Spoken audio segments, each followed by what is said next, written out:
Hello to all, मैं Vasu sir आप लोगों को एज ए मतलब कि क्लास 10th जो 2024 में आप लोगों का बोर्ड एग्जाम आने वाला है ना, तो उसका मैं जो क्रॉस मतलब कि जो लॉन्च किया था यूट्यूब पर भी, मतलब कि वहाँ पर कंटेंट तो मिलेगा बट एज ए टेस्ट उस सबका सुविधा वहाँ पर नहीं होगा।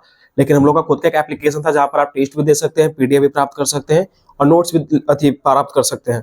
बट यूट्यूब पर भी फ्री कंटेंट चलेगा जैसे चलता रहा, ठीक है, ध्यान दीजिएगा। तो आज मैं आप लोगों को क्रैश कोर्स के अंतर्गत एक चैप्टर है हिंदी का, यानी कि जो हिंदी है, हिंदी का एक चैप्टर है क्लास 10th में जिसका नाम है अभिनयो। अभिनयो, तो मैं इससे रिलेटेड कुछ पढ़ाने वाला हूँ आपसे, अभिनयो से रिलेटेड, ठीक है। आज इसका मतलब पूरा जो बच्चों को समझ में नहीं आ रहा है ना कि अभिनयो क्या था क्या नहीं था, क्या बहुत लोगों को प्रॉब्लम होता है, इसको पढ़ाता हूँ आज आपको, ध्यान देना। अभिनयो, अभिनयो के राइटर थे अशोक वाजपेयी। एक बात आप ध्यान में रखिएगा, ठीक है। अभिनयो आखिरकार वर्ड क्या है, यही बात में सबसे बड़ा कंफ्यूजन होती है। आखिरकार अभिनयो नाम का जो वर्ड है से है क्या, ध्यान दीजिएगा, समझिएगा। अभिनयो वर्ड है पहले कैसे, देखिए। आप शायद अगर देखोगे कि जो फ्रांस है हमारा, ठीक है, फ्रांस हमारा नहीं है, तो जो फ्रांस है यानी कि देश, तो फ्रांस का जो दक्षिणी वाला एरिया पड़ता है, मैं समझा रहा हूँ, समझना ध्यान से, एक भी क्वेश्चन नहीं छोड़ेगा, ठीक है। दक्षिणी वाला एरिया जो है से, ठीक है, तो दक्षिणी वाले एरिया में एक नदी बहती है फ्रांस में, फ्रांस में दक्षिण वाले एरिया में एक नदी बहती है, उस नदी का नाम है रोन, उस नदी का नाम है रोन, रोना नहीं है, रोन इस नदी का नाम है। पूछा भी गया है कि रोन नदी कहाँ स्थित है, तो दक्षिणी फ्रांस में, तो रोन नदी है। इस रोन नदी के एक साइड अगर हम इधर की बात करें तो यहीं पर एक शहर है, ठीक है, जिसका नाम है अभिनयो। तो रियलिटी में अभिनयो कुछ और नहीं बल्कि एक शहर है, क्या चाहिए, एक शहर है, लेकिन जो शहर है सो बहुत ही पुराना है, जो शहर है से बहुत ज्यादा पुराना शहर है। ओके, यहाँ तो समझ में आ रहा होगा कि दक्षिणी फ्रांस के किनारे एक, दक्षिणी फ्रांस में ही एक रोन नदी है, रोन नदी के जस्ट साइड अभिनयो शहर है जो कि पुराना है। और जस्ट इसके ये साइड अगर हम इसके नाव नदी के दूसरी ओर करें तो यहाँ पर एक गांव है, इसका नाम है विलेनोव ला अभिनयो। विलेनोव ला अभिनयो एक गांव है, और जो गांव है से ये नया गांव है, पुराना नहीं बल्कि एक यह यहाँ पर एक नया गांव है। सबसे पहली बात तो अभिनयो क्या है, तो अभिनयो एक पुराना शहर है जो रोन नदी किनारे ये साइड पर पड़ा हुआ है। ओके, अब ध्यान दो, आखिरकार सर जो अभिनयो है तो इसके बारे में हम लोग को पढ़ना क्या है। तो अभिनयो के जस्ट इस साइड पर जो विलेनोव ला अभिनयो है, यहाँ पर एक मठ है जिसका नाम है ला सतरूज, ला सतरूज नामक एक पुराना मठ है, ठीक है। और इसी के बारे में आपको पूरा का पूरा चर्चा किया गया है चैप्टर्स में, और इसी के बारे में हमने पढ़ना है। यानी कि ला सतरूज कहाँ स्थित है, तो विलेनोव ला अभिनयो में स्थित है। तो आखिरकार है क्या, समझदान से कि ला सतरूज क्या है से। लेकिन ला सतरूज समझने से पहले आप इस बात का ध्यान दीजिए, ध्यान से देखिए, आखिरकार जो लेखक है इसी के बारे में क्यों लिखा, कोई कारण था, क्यों गया वहां पर, ये सब के बारे में हम लोग को समझना है, ठीक है। देखा ध्यान से, जो ला सतरूज है जाने से पहले क्या हुआ ना कि फ्रांस में एक मतलब कि राइटर जिसका नाम था पीटर ब्रूक, ना सुनना, फ्रांस में एक राइटर जिसका नाम था पीटर ब्रूक। सब माइंड में कंसेप्ट रखना, कैसे एग्जाम पूछेगा। पीटर ब्रूक ने एक महाभारत लिखा था, महाभारत जो इंडिया का है वहां का महाभारत लिखा था। लेकिन महाभारत में बहुत गलत हो गया, उनको से एरर हुआ, गलत हुआ। और जब एरर हुआ ना, तो एरर होने के चलते बहुत सारे जब प्रॉब्लम क्रिएट हो गए, तो क्या हुआ ना कि जो फ्रांस का सरकार था, फ्रांस का सरकार वो सोचा कि काम करते हैं कि भारत में किसी मतलब कि लेखक से या किसी जानकार से उसको बुलवा करके उसको सुधरवा लेते हैं, ठीक है। तो क्या किया ना कि फ्रांस की सरकार ने भारत की सरकार को भेजा नोटिस कि आप हम अंदर से मतलब कि कोई ऐसे पर्सन को भेजे जिसको महाभारत अच्छा से आता है। तो वही महाभारत में सुधार करवाने के लिए जो गलत लिख दिए थे पीटर ब्रूक, महाभारत में सुधार करने के लिए अशोक वाजपेयी को यहां से भेजा गया था, अशोक वाजपेयी को यहां से भेजा गया था। कहां से, यानी कि इधर से, कि जाइए अशोक वाजपेयी जाके उसको सुधार कर लाइए। तो जब अशोक वाजपेयी को वहां भेजा गया तो उनको ठहरने के लिए यानी कि रहने के लिए वही ला सतरूज नामक जो बिल्डिंग था उसमें मिला। यानी कि मान लो कि ला सतरूज का ना बिल्डिंग है, ठीक है, एकरे में ला सतरूज में रहने के लिए ही इनको मिला, इनको तो पीटर ब्रूक को। जब ला सतरूज में रहने के लिए गए तो इसी के बारे में क्या क्या उन्होंने देखा, वहां पर क्या क्या सुना, वहां पर क्या क्या उन्होंने देखा, उसके बारे में चर्चा किया गया है। तो हम लोग अब आते हैं, याद रहेगा ना, बताना साफ बताना। फ्रांस के दक्षिणी फ्रांस है, तो दक्षिणी फ्रांस किनारे कौन सा नदी है, सॉरी दक्षिणी फ्रांस में कौन सा नदी है, तो रो नदी। दक्षिण फ्रांस में रो नदी है, और इस रो नदी के किनारे कोची है, आबिनियो नामक एक पुराना शहर है, और इसके रो नदी को दूसरी ओर ला सत्रुज नामक एक मतलब बिल्डिंग है। लेकिन ला सत्रुज किस गांव में है, तो बिल्लाव ला आबिनियो में। और जो ला सत्रुज है ना ला सत्रुज एक बिल्डिंग है, और इस बिल्डिंग में यानी कि यहाँ पर आने का काम कौन किए थे, तो अशोक वाजपेयी। तो किस कारण से, तो फ्रांस में एक पीटर ब्रुक नामक पर्सन थे जिन्होंने महाभारत लिखा था, लेकिन उसमें बहुत सारे इन्होंने विवाद कर दिया था, और जब विवाद कर दिया था तो विवाद होने के चलते उसको सुधार के लिए फ्रांस सरकार ने इधर से किसको भेजा था, अशोक वाजपेयी को। फ्रांस सरकार के ऑर्डर पर भारत सरकार ने इधर से अशोक वाजपेयी को भेजा था। ठीक है, अब लोग आगे पढ़ते हैं कि इसमें है क्या कंटेंट, ध्यान समझिएगा खाली। लेखक गए ला सत्रुज में रहने के बाद उन्होंने वहां पर क्या क्या देखा, क्या क्या सुना ना, उसी के बारे में दर्ज किया गया है बच्चों। ठीक है, ध्यान समझिएगा बातों को कि है कैसे। देखिए मान लो कि ये वाला है, इसका नाम हमने रख दिया ला सत्रुज, ला सत्रुज, ठीक ना। ला सत्रुज की बिल्डिंग है, इस टाइप का था कुछ, लेकिन हम बना रहे हैं तो क्या करें। ला सत्रुज का बिल्डिंग था, इधर से मान लो कि सब घेरल है, इधर वो बिल्डिंग था, ठीक ना। जो ला सत्रुज बिल्डिंग है, तो इसको बनवाने का काम किए थे फ्रांस के शासकों ने बनाया था, ताकि वो पादरी लोग पर ना मतलब कि नजर रख सके। ठीक है, इस कारण से उन्होंने बनवाया था। लेकिन बाद में चल करके ये कार्थूसियन संप्रदाय का मठ बन गया, कार्थूसियन संप्रदाय का मठ बन गया।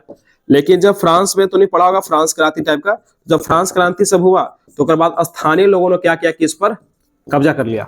ठीक है, कब्जा कर, लेकिन कुछ समय के बाद फिर सरकार अपन अंडर में ले ली, ठीक ना, ला सत्रुज को। तो ला सत्रुज अगर आज के प्रेजेंट टाइम में देखा जाए तो ये रंग समारोह कार्यक्रम के लिए, रंग समारोह या फिर एग्जाम देता है रंगारंग। तो जो आबिनो का जो ला सत्रुज है वो रंग समारोह या फिर रंगारंग कार्यक्रम के लिए प्रयोग होता है, कोची ला सत्रुज। ठीक है, इसमें रंग समारोह और रंगारंग कार्यक्रम होता है।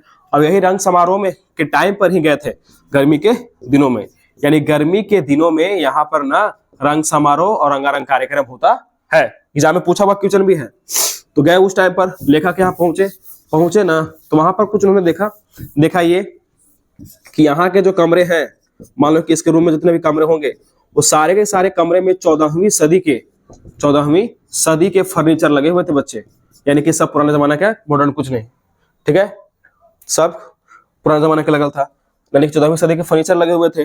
और फर्नीचर के बाद जो नहान घर होता है, जिसको हम लोग बोलते हैं स्नान घर या नहान घर होता है, जो किचन होता है, ठीक है, जो किचन होता है, और जो मान लो कि संगीत रूम है, संगीत का कमरा है, कोई संगीत का कमरा है। ठीक है, बस यही 3 गो मॉडर्न था। ये भी पूछल है क्या क्या था, तो ये 3 गो कुछ ही है, ये मॉडर्न है बस। सुन रहा है, यानी कि नहान घर, किचन और संगीत का जो कमरा था वो मॉडर्न था, इस टाइप का। ठीक है, बात को याद रखिएगा। इस कमरे के बारे में बता रहे हैं। और एकरा में मान लो कि हमारा एक रूम हुआ, ये हमारा एक रूम हुआ, एक और एक रूम मिल करके ना, मतलब ना कि एक कितना होगा, 2, तो 2 कमरों का चैम्बर था। चैम्बर करने का मतलब कि बड़ा बड़ा हॉल, 2 मिल करके ना एक रूम था, वहां पर बड़ा बड़ा चैम्बर था। ठीक है, और इसका जो मेन गेट होता था, मान लो कि मेन गेट है, मुख्य गेट, ठीक ना, तो ये मुख्य गेट जा करके खुलता था सीधे कब्रिस्तान के बने गलियारों में। ये कब्रिस्तान था, कब्रिस्तान के बने गलियारों में खुलता था कोची, तो इसका मेन गेट। ठीक है, इसके पीछे भी एक दरवाजा था, मान लो कि पिछवाड़े भी लिखल था, तुम्हारे बुक में होगा पिछवाड़े भी एक दरवाजा है, तो पिछवाड़े भी एक दरवाजा था जो किसी आंगन में खुलता था, इस बात को याद रखिएगा। ठीक है, यहीं पर जो लेखक थे ना 19 दिन तक रहे थे बच्चा, पूरा टोटल अगर बात की जाए लेखक की, तो लेखक यहाँ पर टोटल 19 दिन तक रहे थे। और 19 दिन रहने के दौरान उन्होंने क्या किया ना कि वहां पर, ठीक है, समझना से पूछेगा, गद्य और काव्य की रचना की, वहां पर गद्य और काव्य की रचना की। तो टोटल उन्होंने वहां पर रहकर ना 27 गद्य और 35 काव्य की रचना की थी। पूछ रहे क्वेश्चन है, 27 गद्य और 35 काव्य की रचना उन्होंने की थी। ठीक है, और ध्यान दो 19 दिन रहे तो थे, लेकिन ये अपने साथ लेकर गए थे कुछ 3-4 पुस्तक, मान लो 3-4 बुक हो गया। ठीक है, संगीत के पहले टेप्स आता था, तुमको पता होगा, संगीत के टेप्स पहले आता था, संगीत के कुछ टेप्स ले गए थे। और संगीत के टेप्स ले जाने के बाद उसके बाद एक वो पहले हिंदी के टाइप राइटर आता था, टाइप कर बड़ा बड़ा। ठीक है, तो हिंदी का एक टाइप राइटर था, तो हिंदी का टाइप राइटर भी लेकर गए थे साथ में अपने। तो पूछेगा कि लेखक अपने साथ क्या क्या ले गए, तो 3-4 पुस्तक, संगीत टेप्स और हिंदी का टाइपराइटर। उन्होंने वहां पर क्या उपलब्धि प्राप्त की, तो 27 को गद्य क्या लिखा था और 35 को काव्य लिखा था, ठीक है। और जब भी गए थे तो उस टाइम पर रंगारंग कार्यक्रम हो रहा था, बताया था इन्होंने के रंगारंग कार्यक्रम हो रहा था। तो रंगारंग कार्यक्रम में कहा था ना कि यहाँ पर देश विदेश, देश और विदेश सब जगह के कलाकार आते थे और अपना परफॉर्मेंस देते थे। यहाँ पर यानी कि सब जगह कलाकार आते थे, अपना परफॉर्मेंस को देते थे, ठीक है, रंगारंग कार्यक्रम में। और लास्ट शत्रुंज में ही ठहरने के लिए उनको मिलता था। तो पता है लास्ट शत्रुंज में व्यवस्था की गई थी कि शाम के समय मान लो कि हफ्ता में कितने दिन होता है, 7 दिन, हफ्ता में 7 दिन, तो 7 में से 5 दिन का भोजन की व्यवस्था यहाँ पर तुमको मिल जाएगा, बाकी दिन आपको खुद करना पड़ेगा। यानी कि शाम के समय 7 में से 5 दिन आपको भोजन की व्यवस्था कर दी गई है लास्ट शत्रुंज में ही, बाकी दिन अपना देखिए, ठीक है। ऐसी व्यवस्थाएं की गई थी यहाँ पर, में देश विदेश से भी लोग आते थे, ठीक ना, परफॉर्मेंस देने के लिए। वहीं पर ना एक मतलब ना कि भारत से ही एक गए थे, इसका नाम था कुमार गंधर्व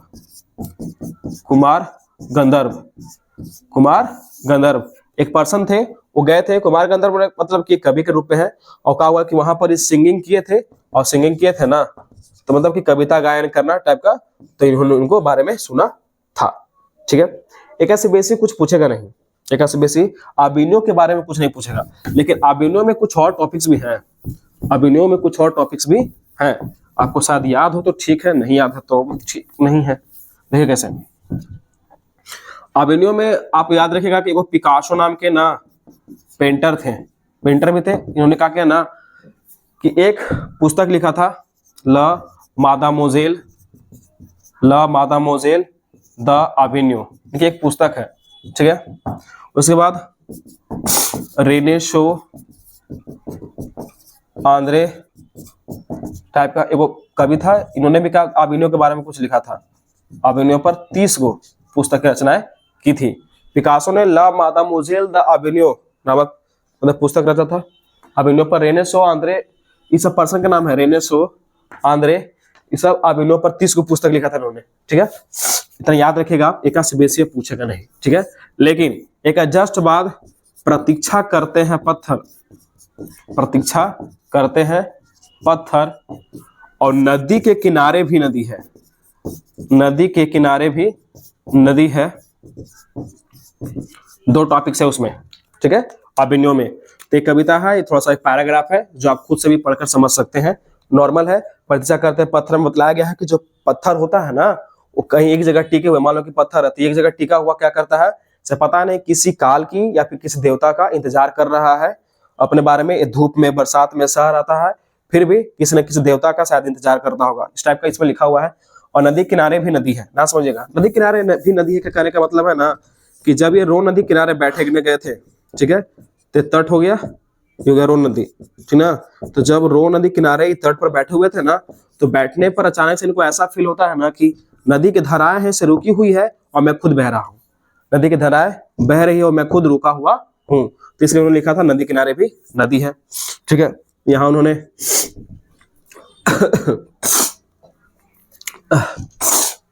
यहाँ इन्होंने विनोद कुमार शुक्ल का एक पुस्तक के बारे में याद किया था, इसका नाम था नदी चेहरा लोगो, सिंपल, ठीक है। एक ऐसे बेसिक नहीं पूछेगा।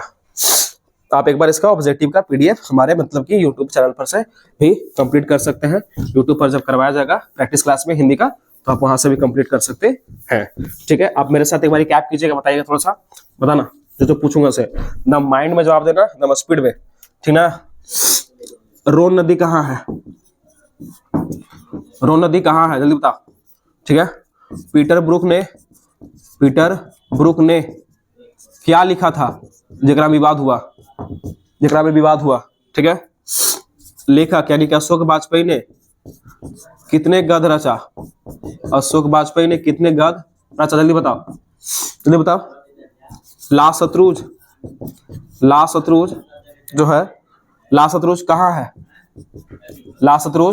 है, जल्दी बताओ, 1 2 3 4, लास्ट शत्रुंज कहाँ है। कमेंट में ऐसा करना, सभी कमेंट देखेंगे किसका आंसर सही है, ठीक है। एवेन्यू नया था कि पुराना शहर था? जल्दी, ये वाला होगा कि ये वाला? ठीक है, अभी आओ, रुको, जल्दी जल्दी बताओ। लास्ट शत्रु जो है यहाँ पर आधुनिक क्या थी, यानी कि प्रेजेंट टाइम पर क्या था जो मतलब कि आधुनिक लग रहा था, बाकी सब पुराने पुराने थे ना।